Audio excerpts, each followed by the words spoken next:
I think most of you have heard of the Internet of Things. Unsurprisingly, it's made of things which connect to the Internet. But how do you get the Internet to your thing kilometers away from Wi-Fi? Let's give a warm welcome to Tobias and Per, who are going to connect the dots for us.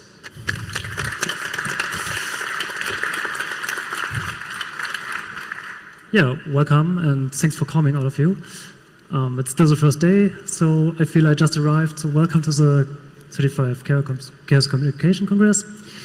We want to show you today how you can build your own devices, like you said, using Arduino or some other cheap building blocks to build your own sensor and connect it to the internet. We have one example, which would I start? Like, whoa, that's right. Let's assume you have a fine dust sensor and you want to measure fine dust level in Leipzig. You can deploy them at all the points where you want to measure it, like near the highway or in some living area. What we need next is some internet. Best internet at the moment is probably here at the Chaos Communication Congress, thanks to the NOC. And the question is, how do you connect your sensors with the internet? Since we don't want to dig holes and draw wires, we do it wireless. And that's where we use LoRa. And LoRa is a wireless radio technology that's designed for low power usage. It has great coverage at range over several kilometers. Even with this low power usage, it is cost efficient. So you basically buy the chip and then you're good.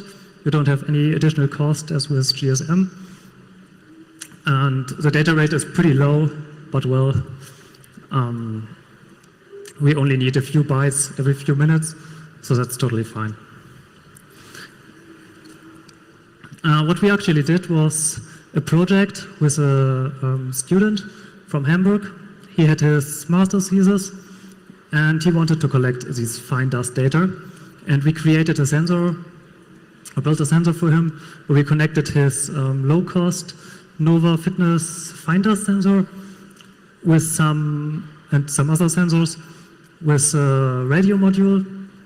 This one was actually from IMST. There are several on the market that you can use.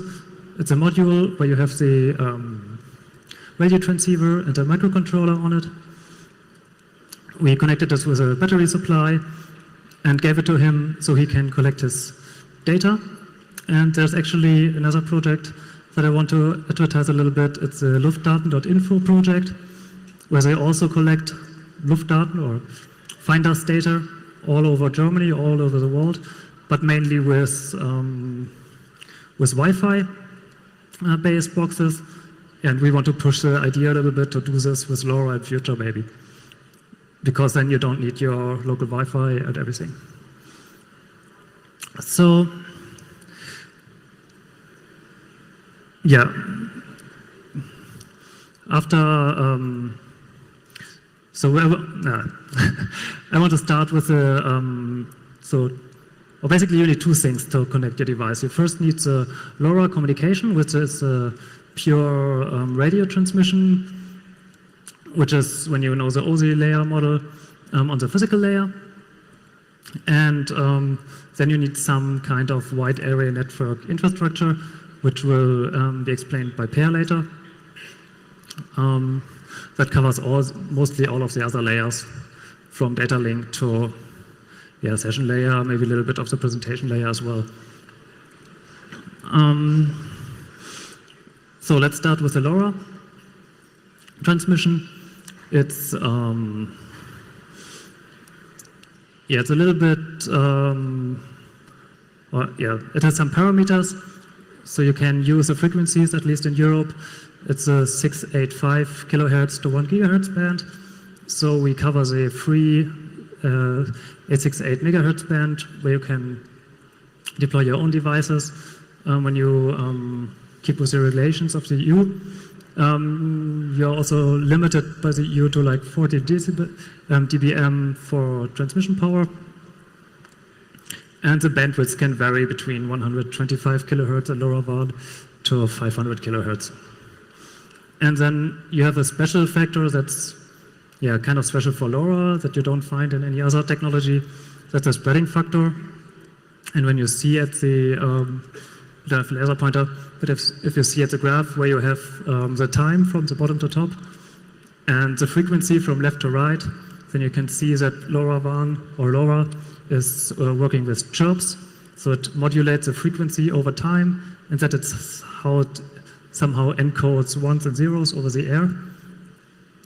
For the exact details, you can see the talk from 2 years ago, yes, from Matt Knight. He digged into this because the technology is proprietary by Semtech, so you can't find any open documentations, but this talk is kind of like a documentation about it. So with the bandwidth and with the spreading factor, you can have pretty much influence on the link budget. So the link budget can go up to 151 dBm, which means that you can, in the free field or how it's advertised, you can get up to 15 kilometers. In practice, when you're in the city or normal environments like here from hall to hall, you can get like 3 to 5 kilometers, or indoor maybe 1 kilometer. So it's highly depending on where you are.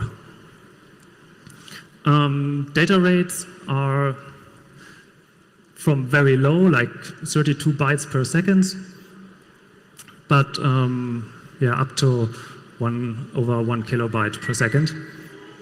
And maybe one thing to the spreading factor. So spreading factor 7 is where you have the highest data rates. So when a signal takes, let's say, 20 seconds on spreading factor 7, it will 20 milliseconds on spreading factor 7. It will take twice as much on spreading factor 8, and then it doubles to spreading factor 12. So that's basically the parameters you have, and how to use those parameters, and how to set up your radio, and how to set up the gateway that receives all your messages. There's a wide variation of parameters. This is all defined in LoRaWAN later, and when you build a LoRaWAN compatible device, it will just talk with the network that Per will explain soon. So, does it actually work? Yeah. We are building sensors since over 2 years. We also built our own LoRaWAN stack on hardware using the IMST module.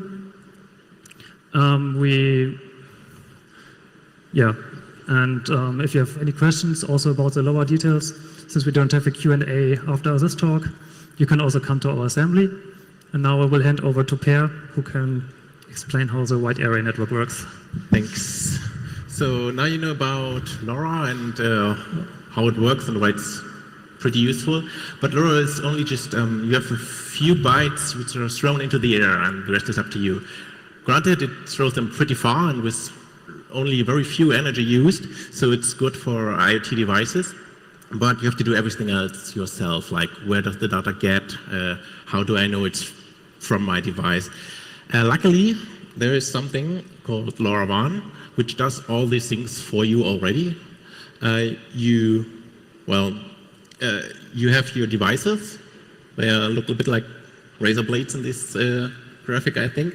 Those are your devices in the field. You have data there you want to have somewhere else, and that somewhere else is over there on the right, the application server. That's where you want your data. And how do you get it over there? Well, LoRaWAN adds 2 more parts to the network. You can see these rectangle parts. They are the gateways, which are the pieces of hardware which do the wireless communication with your device. And they are controlled by something called a network server, which is the most intelligent part of the whole system. And they get the data to your application server. This graphic I used from the Things network. It's so handy for explaining that we'll take it along with us to the talk. So to get an idea, we'll just build a small device just now because that's easier than explaining it like just from far away. So what do we need? 4 parts. a device, a gateway, a network server, an application server. We started with that. That's the fun part because that's what you want to do. That's your idea. Put it out there, and now we have to connect it. You can get one device for pretty cheap actually. You can use an Arduino, which you can pretty cheap. You have seen the modules for LoRaWAN, which Toby showed, and some power connection, and that altogether is about 10 to 20 euros if you know where to look. The next part are the gateways. Those are a bit more complicated because they are a bit expensive. There are many different varieties, but if you're lucky, there's already one around. Like at the Congress, there are some I've checked. So, and the network server, well, that's pretty much done already. There's something called the Things Network, which is free and open and with a sharing community. And the last thing is, well, your application, whatever you want to do. We'll look into the 4 parts in a little more detail now. Oops, sorry. So what do we build as a device? We could use the finder sensor, or we could something really useful for something like this Congress, which is, well, an alarm button you press when you see some cyber at the Congress. So what's in there? Actually, not much. There's an Arduino, there's a module, and some power supply. Well, and you need, of course, a button to trigger the button. With this project, the button costs about twice as much as everything I put inside, but that's okay because the button is also the case I used for this. So you can see my lovely soldering skills there. If you looked at the parts earlier, you probably thought, well, there's something missing in there. Don't we need an antenna? Yeah, right. But I skipped over all the cables I used, and if you see that tiny yellow wire on the left, that's actually the antenna I use to communicate over radio. Of course, there's much room for improvement. You could get a better antenna and get more range, but this actually works quite well. I've tried it. So what do we have? We have this thing I call the cyber alarm. I built this. This is complete and no wires, as you can see. It's, of course, programmed. Well, it's Arduino, so how does it work? You get the Arduino library, you start from the example and add the parts you need, and then you're done again. I've walked along about this project. I've linked here. It was the GPS tracker. So GPS tracker is much more complicated than just having a button. But if you go there, you have a good manual how to do all the thing. So the gateways, the magic parts. They are actually pretty dumb devices. They just packet forwarders. They just collect every LoRaWAN packet that is out there in the air, and they pass it on to the network server. And when the network server tells them to send something out, they do that. There's a great variety of what kind of gateways exist. I put, well, the upper end and the lower end, I would guess. This is an industrial standard called curling, costs about 1,000 euros if you put it all together, but has intrusion detection, GPS, this is mobile internet, and everything you would want to just put up your gateway. If you're a little short on the money, well, you can use a Raspberry Pi and this module.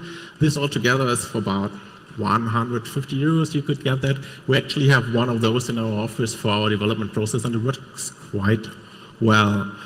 So if you put it up on your local hackerspace, you have coverage for quite a few kilometers if you have a good antenna. So the next thing is the network server. As I told you, that one is done, but that is the most complex part, and it does everything for you actually. There's this free network server. You can just go there and register your device. It's a bit like Freifunk, but for IoT and not for Wi-Fi. You just go there, you say, get your account, you say, well, this is my application, in my case, cyber alarm, and this is my device, I want to register it. And it handles the session when you log on, it handles the encryption, it even handles the decoding of the data, because you get just a few bytes up there, but you can insert a piece of JavaScript which will decode them and send you a JSON to wherever. Let's just take a quick look. Well, this is device registration. The most important part is there's these 3 columns of numbers. The first one is the device area, which is just the address of this thing. It's like a MAC address for Wi-Fi.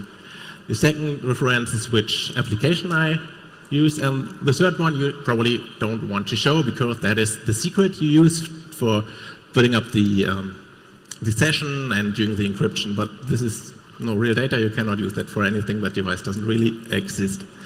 So you still need to reach your application server. That is quite easy because the Things network does everything for you anyway. There is a protocol which is the easiest to use. It's called MQTT, which is a lightweight message protocol for IoT actually. And if you use Python, you're of course done because it's Python. There are other ways to connect your thing. You can put up a hot HTTPS requests, or you can have something like if this then that network. But we just did this, and it's actually that short that I will show you the whole script. This would work. It's just import TTN, put up your handler. Well, I didn't put my key there, but you probably would. And this would actually work. My script, which I'm running, is a bit longer, but we'll try if it works. Yes, it did work. So, what happened? Thanks.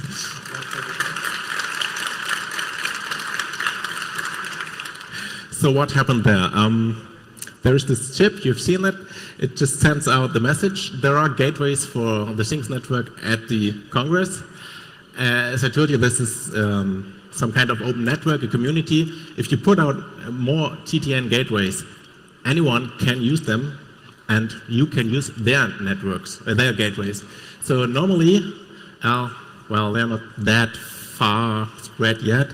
In Hamburg, we have about 7 or 8, I guess. Some of us are buyers, but we have a basic coverage if you want to do that. I have one like a kilometer away from where I live, and it works. Leipzig only has 0. I checked, Toby checked 2 hours ago. There are about 4 now, but they are for some reason all at the mess. I don't know why.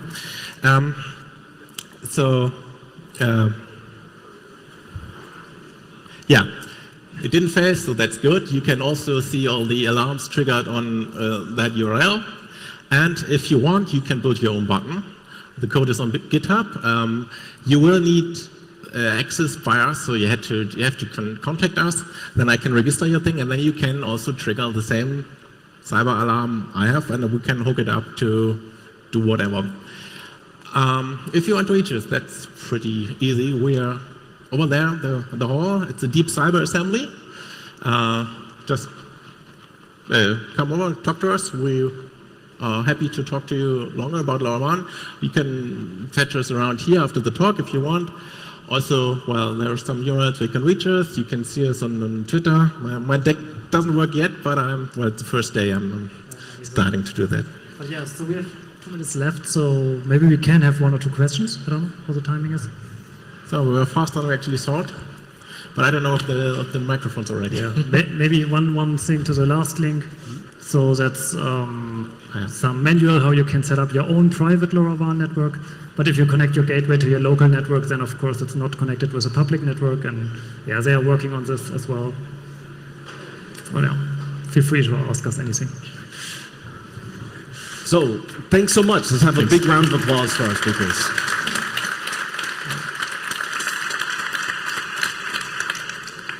So we have time for 1 question. And first, I'm going to go to our signal angel to see if the internet has any questions. It looks like the internet does have a question. Oh. No, the internet does not have a question. That's very strange. So if anyone in the audience has a question, we have a microphone over there, and we have a microphone over there, and whoever gets there first gets to ask their question. 5, 4, 3. I was running up. Someone is running to the microphone. Wait, good. Microphone to my left. Is it bidirectional? So can you send messages back to your button if you programmed it? Is it bidirectional? Yes, it is bidirectional. I skipped that part. You can have messages sent from your server to the device, but it's of course limited. Your device needs to listen. And the only way I ever used it is when your device uploads a message, then the network has a chance to send a downlink. And Well, there are other methods, like you can have a permanently listening device, but I've never seen it in the open. Yeah, there are three modes. It's called A mode, B, C mode, and they are a little bit different. So on C mode, the device listens all the time, and B mode, the device talks to the network server to tell the network server when it's alive. Okay, Yeah. 10 seconds. One thing I forgot. LoRa is not open. It's proprietary, but the LoRa 1 is pretty open. It's a spec. You can read it and build it yourself if you want and use it whatever way you like. Tobias, Per, thank you so much. Let's have a final round of applause. Thanks for having us here.